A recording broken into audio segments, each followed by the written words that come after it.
Welcome to the Church of Thomas. When things go wrong, 7/10/09. I'm going to start out with a quote. It's Luke 8:22. One day Jesus said to his disciples, "Let's go over to the other side of the lake." So they got into the boat and set out. As they sailed, he fell asleep.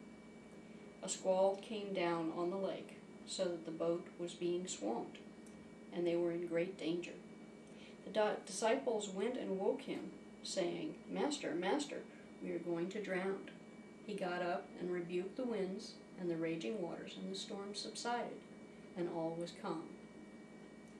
"Where is your faith?" he said to his disciples.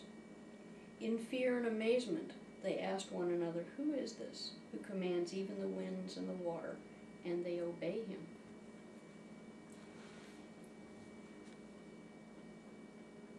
Now, this is interesting because there have been many times in my life where things have gone wrong.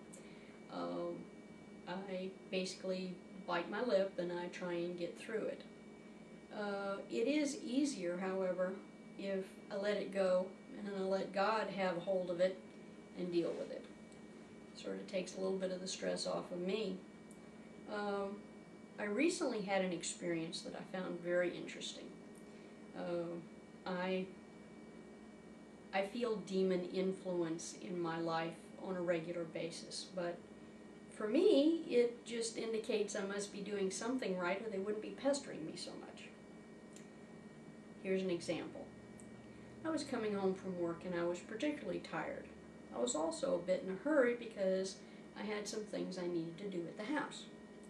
So I'm driving along and I get to an intersection that's about 3 blocks away from a railroad crossing. And now railroad crossings with their arms down don't surprise me. You know, it's an area that things get shipped around in.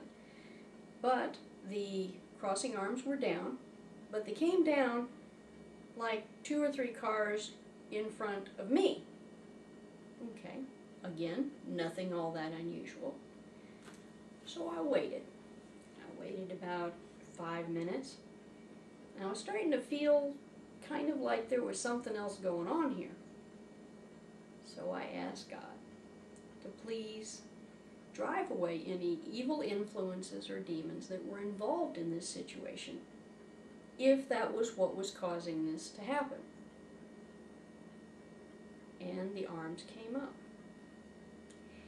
Now, the reason why I asked that is that even though the arms had been down and the little bells going off for 5 minutes or so, a train never passed. There weren't any backing up and going forward. Sometimes that happens. They don't cross right in front of you. But I could see through the trees, and there wasn't any train doing anything within the prescribed distance. Something else was going on. But instead of getting angry or frustrated or turning around and trying to find another way around it, I turned it over to God. And basically 10 seconds after the prayers were said, the arms went up. The train never did show up. As I passed over the crossing, I looked both directions. There wasn't anything. So, the lesson here is, when you are faced with something that seems extraordinarily weird, negative, uncomfortable, painful, hurtful, ask yourself, is something else involved here besides just plain dumb bad luck? And it doesn't hurt to ask God for help.